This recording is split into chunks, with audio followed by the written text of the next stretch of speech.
मंच पर विराजमान इस ग्लोबल कश्मीरी कॉन्क्लेव में उपस्थित सभी सम्मानित महानुभाव, श्री नासिर असलम वानी साहब, सभागार में उपस्थित देश और दुनिया के विभिन्न कोनों से आए हुए कश्मीरी पंडित समाज के सभी महानुभाव, आमंत्रित अतिथिगण, प्रशासन के मेरे सहयोगी भाइयों, बहनों और मित्रों, कश्मीरी पंडित समुदाय के देश विदेश से आए सम्मानित अतिथियों को मैं इस मिट्टी के दृढ़ एवं साहसी पुत्रों और पुत्रियों के रूप में देख रहा हूं, जिन्होंने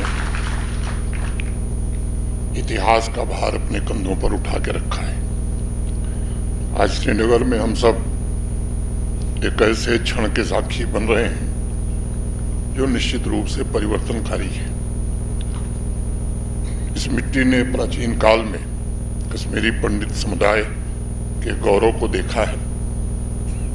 बाद में श्रीनगर शहर ने उनके घावों को भी देखा है और उनके पुनर्जन्म की विजय का साक्षी भी बना है। कश्मीरी पंडित समुदाय की यात्रा निसंदेह नरसंहार, संघर्ष और निर्वासन से चिन्हित रही है। जिन्हें अपनी ही भूमि से निर्वासित कर दिया जाए, वे आज लौट रहे हैं। इस वापसी में आशा का एक संदेश निहित है और ये वापसी मैं समझता हूं कि सच्ची विजय का प्रतीक भी है। मैं मानता हूं कि सच्ची विजय दर्द के बावजूद आगे बढ़ने में होती है। सच्ची विजय ये है कि हम अपने घावों को अपनी पहचान न बनने दें, बल्कि उन्हें अपनी शक्ति का स्रोत बना लें। यही कश्मीरी पंडित समुदाय ने किया है। पूरा विश्व गवाह है कि 90 के दशक में कश्मीरी पंडित समुदाय ने अकल्पनीय क्रूरता का सामना किया था। नरसंहार झेला, रातों रात अपना सब कुछ छोड़कर उन्हें निर्वासन का जीवन जीने के लिए विवश किया गया। देश के अलग अलग शहरों में, दुनिया के अलग अलग देशों में एक समाज बिखर गया, अपनों से बिखर गया। रक्त और दर्द में सने जीवन ने कश्मीरी पंडित भाई बहनों को दो रास्ते उस समय उपलब्ध कराए थे। एक रास्ता था कटुता का, निराशा का, और दूसरा रास्ता था निर्माण का और सृजन का तथा सेवा का। अभी मेरे पूर्व के वक्ता ने बताया कि कटुता हमने नहीं पाली। पहला रास्ता जो कटुता का था वो बड़ा आसान था,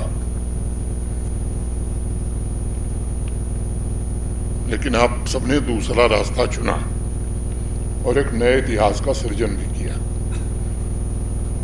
आप नरसंहार का दर्द अपने साथ लेकर गए, किंतु ये भी सच है कि कश्मीरी पंडित समुदाय अपने उद्देश्य से कभी विमुख नहीं हुआ।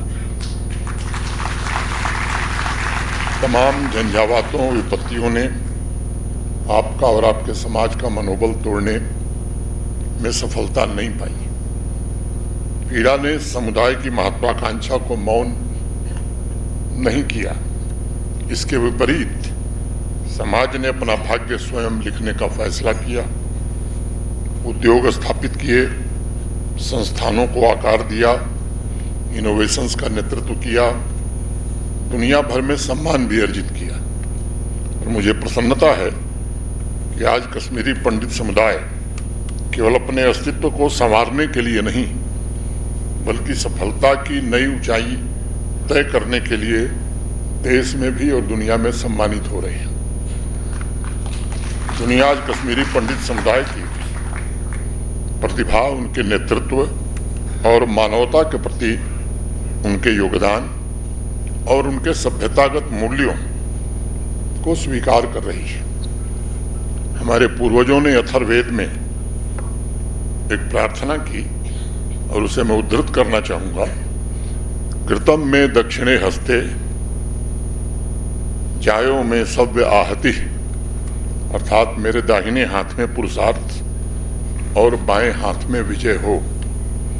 मैं समझता हूं कि अथर्ववेद का यह वाक्य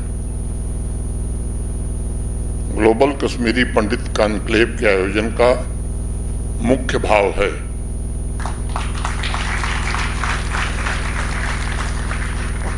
मैं कह सकता हूं कि यह आपके धैर्य और दृढ़ता का उत्सव है। आज का ये कॉन्क्लेव यह आपकी उपलब्धियों का सम्मान भी है, और सबसे महत्वपूर्ण बात यह है कि एक नए मार्ग की नींव भी आप रखने जा रहे हैं। आज ये निश्चित रूप से आपकी वापसी तय करेगा। इस कॉन्क्लेव के माध्यम से business leaders, corporate leaders, technology entrepreneurs, सांस्कृतिक प्रतीकों की उपस्थिति, ये सब मिलाकर एक गहरा संकेत देती है। ये जम्मू कश्मीर की सुरक्षा में विश्वास का भी एक संकेत है, जिसका जिक्र पहले हुआ है, और माननीय प्रधानमंत्री जी के प्रशासनिक स्थिरता पर भरोसे का भी एक बड़ा संकेत है। ये कॉन्क्लेव इस बात को भी दर्शाता है कि कश्मीरी पंडित समुदाय के पुनर्निर्माण, पुनः अधिकार प्राप्त करने और प्राचीन गौरव को पुनर्जीवित करने का समय अब आ चुका है, और यही समय है, सही समय है। मित्रों, इस कॉन्क्लेव में ग्लोबल इंडस्ट्री का निर्माण और सामूहिक आर्थिक भविष्य जैसे विषयों पर आयोजित चर्चाएं केवल सामान्य विचार विमर्श नहीं है, वे रूपरेखाएं हैं सांस्कृतिक पुनर्जागरण की, इकोनॉमिक एम्पावरमेंट की और सामुदायिक पुनर्स्थापन की। आपका धैर्य, आपका साहस एक भावनात्मक यथार्थ है। सभी कश्मीरी पंडित परिवार उन घरों की स्मृतियों के साथ जी रहे थे जहां वे लौट नहीं सकते थे। वो घर अभी भी कहीं न कहीं उनके दिल के कोने में बसा हुआ है। अपनी जड़ों से जुड़ी उन परंपराओं के साथ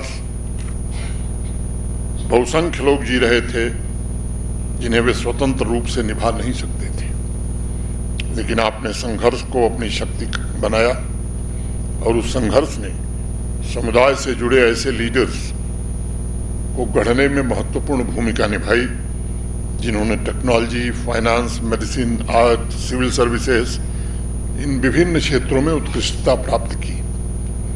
उसी संघर्ष के बीच आपकी प्रतिबद्धता ने ऐसे एंटरप्रेन्योर्स को जन्म दिया जिन्होंने वैश्विक बाजार को भी आकार देने वाली कंपनियां खड़ी की।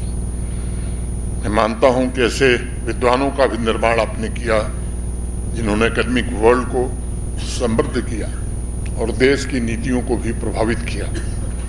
कश्मीरी पंडित समुदाय ने अपनी उन्नति के माध्यम से दुनिया को स्मरण दिलाया कि दमन और नरसंहार के विरुद्ध दृढ़ता, साहस और संकल्प ये सबसे बड़े हथियार होते हैं।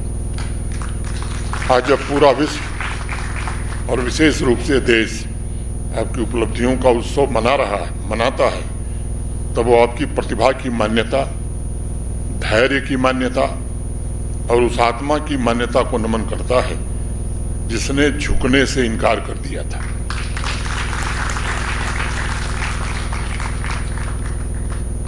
अगर इस दृष्टि से देखा जाए तो जम्मू कश्मीर में इस सम्मेलन का आयोजन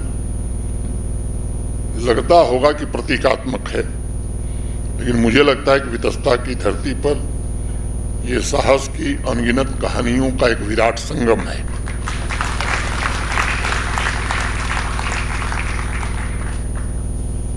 आपकी वापसी इस बात का भी प्रतिबिंब है कि एक नए जम्मू कश्मीर का जन्म हुआ है।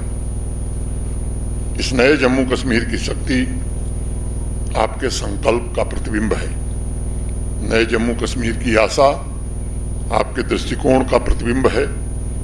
जम्मू कश्मीर जो कश्मीरी पंडित समुदाय के नरसंहार, दर्द और विस्थापन का साक्षी था, उसे भारत के माननीय प्रधानमंत्री ने पुनर्निर्माण के केंद्र बिंदु में स्थापित कर दिया है।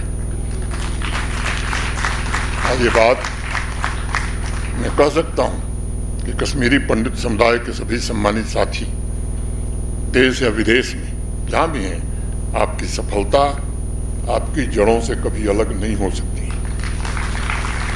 आप मुंबई में होंगे, दिल्ली में होंगे, अमेरिका, यूरोप, सिंगापुर, जहां भी हो, आपकी उपलब्धियां एक ही ताने बाने के सूत्र हैं और अब उन सूत्रों को पुनः आपकी मातृभूमि के साथ जोड़ना चाहिए। आज श्रीनगर में कश्मीरी पंडित समुदाय की उपस्थिति वैश्विक विषयों से कहीं आगे बढ़कर है। ये समागम आध्यात्मिक भी है, ये सांस्कृतिक भी है और यह पीढ़ियों को जोड़ने वाला भी है। ये उन पूर्वजों से किए गए वचन की पूर्ति है जिन्होंने पीड़ा तो सही, लेकिन आने वाली पीढ़ियों को सम्मान के साथ जीवन जीने के लिए पीड़ा के बावजूद संघर्ष किया है। ग्लोबल कश्मीरी पंडित कॉन्क्लेव को मैं एक वैश्विक उद्देश्य की तरह देखता हूं। ये कॉन्क्लेव एक आह्वान है कि वैश्विक समाज को उन लोगों के साथ खड़ा होना होगा जिन्होंने नरसंहार झेला है और अब जो पुनर्निर्माण के लिए प्रयत्नशील है। आज इस कॉन्क्लेव के माध्यम से आप दुनिया को और भारत को एक बड़ा संदेश दे रहे हैं कि नरसंहार किसी समुदाय की पहचान निर्धारित नहीं कर सकता है और निर्वासन उस समाज की अस्मिता को कभी मिटा नहीं सकता है। मैं अक्सर एक बात कहता हूं कि इतिहास उन लोगों द्वारा लिखा जाता है जो कष्ट सहकर तमाम चुनौतियों का सामना करके भी उठ खड़े होते हैं। वैश्विक प्रतिष्ठा अर्जित करने के पश्चात आप अपनी जड़ों की तरफ वापसी की ओर अग्रसर हैं। यह निश्चित रूप से बहुत ही सराहनीय है।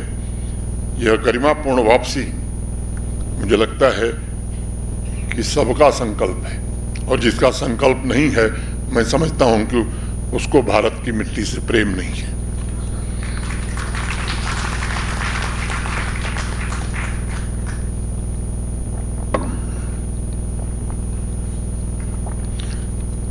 मैं आपके साहस को नमन करता हूं। निजी तौर पर मैं आपकी दृढ़ता का सम्मान करता हूं। मैं आपकी उपलब्धियों की सराहना करता हूं और मैं ये व्यक्त करता हूं मन से कि हम सब मिलकर ये सुनिश्चित करेंगे कि भविष्य अतीत से अधिक उज्जवल हो। संपूर्ण मानवता के कल्याण के लिए कश्मीरी पंडित समुदाय का गौरव एक बार फिर से प्रकाशित हो और देदीप्यमान हो।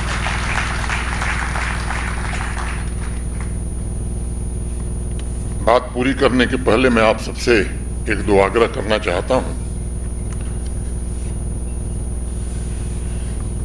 समय माकूल है कि आप जम्मू कश्मीर में ऐसे इंस्टीट्यूशंस निर्मित करें जो आपकी विरासत की अमर कहानी को केवल बढ़ाए नहीं, आने वाली पीढ़ियों को सौंपे।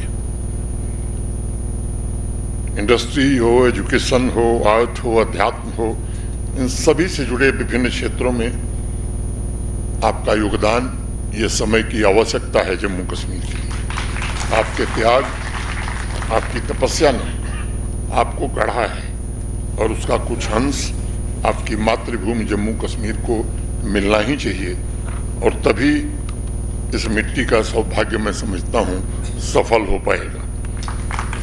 मेरा मानना है कि किसी भी जीवन का मूल्यांकन इस आधार पर होता है कि हमने समाज को, अपनी मातृभूमि को कितना लौटाया,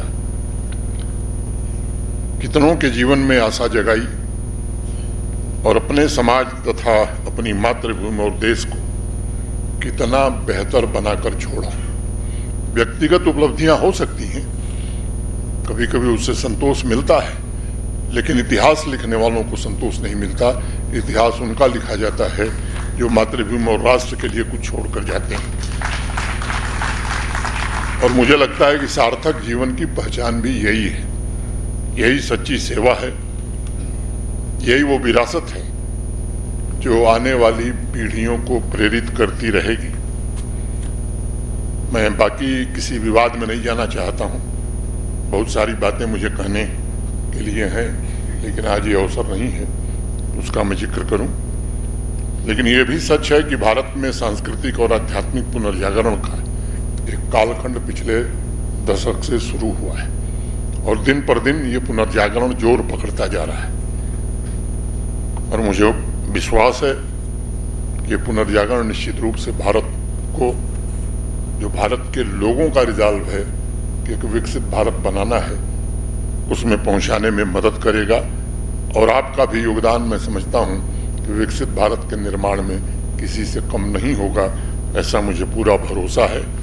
हम सब तो ये मानते हैं कि जननी जन्मभूमि सौगात की गरी, ऐसी इस परंपरा के हम सब लोग हैं।